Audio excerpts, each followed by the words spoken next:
गिबियावनो बयखौबो नार्जारी इउटुब चेनेलनि गोदान भिडिअ'आव बरायबाय। नोंथांमोननि थाखाय फुंनि समाव माखासे खौरां लाबोदों।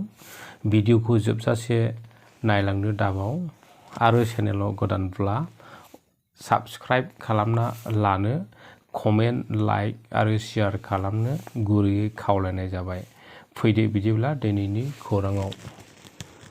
मैया 12 अक्ट'बर 2023 इं अक्ट'खालि NLFB आफादनि थामथि गायसनथाइ सान फालिदों।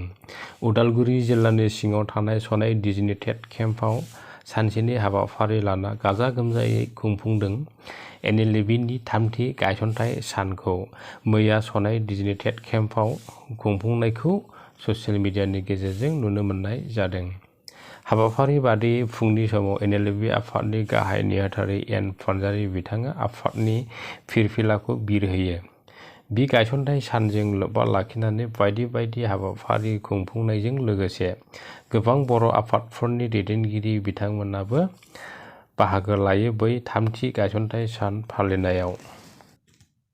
दासान्दि जाबाय थानाय पेलेस्टाइन आरो इजराइलनि गिलु-बालु दावहायाव बे मोननै हादरनि अनगा गुबुन गुबुन हादरफोरनि जनसाधारन सुबुंफ्राबो साफा सानै गुलि बारुदजों जिउ जोबनायनि उनावबो आरो गोबां रोजा रोजा गुबुन हादरनि सुबुंफ्रा इजराइल हादराव थाबथानानै थानायखौ ससियेल मिडियानि गेजेरजों नुनो मोनदों।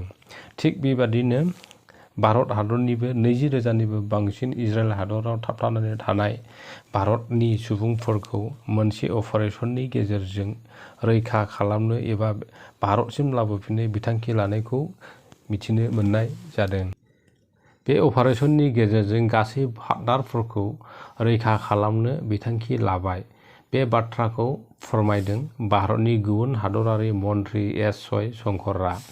बेखौबो बुंनो नांगोन दि पेलेस्टाइन आरो इजराइल बै दरनै हादरनि दावहायाव 20,000निबो बांसिन भारतनि सुबुंफ्रा इजराइल हादराव थाबथानानै दङ। बेजों लोगोसे दिनैनि खौराङा बेखिनियाव जोब्बाय लोगोफोर।